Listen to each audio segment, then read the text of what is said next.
श्रीमद् भगवद गीता अध्याय 6 श्लोक 43। तत्र तं बुद्धि संयोगं लभते पौर्वदेहिकम् यतते च ततो भूय संसिद्धौ कुरुनंदन।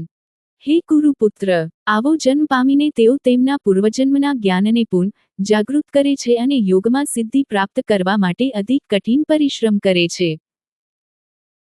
સર્વ પ્રાણીઓના હૃદયમાં બિરાજમાન ભગવાન પૂર્ણ ન્યાયી છે।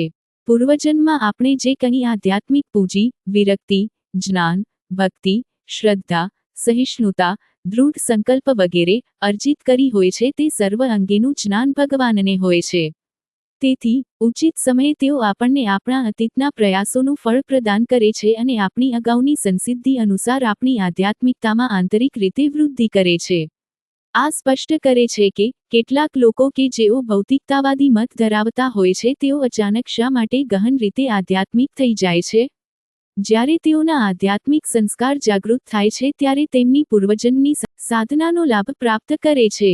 કોઈ પ્રવાસી આરામ કરવાના હેતુથી માર્ગમાં આવતા કોઈ વિશ્રામ ગૃહમાં રાત્રિ રોકાણ કરે છે, પરંતુ જ્યારે તે ઉઠે છે ત્યારે તેણે જે અંતર કાપી લીધું છે તે પૂર્ણ પસાર કરવું પડતું નથી। તે કેવળ શેષ અંતર પૂર્ણ કરવા આગળ વધે છે।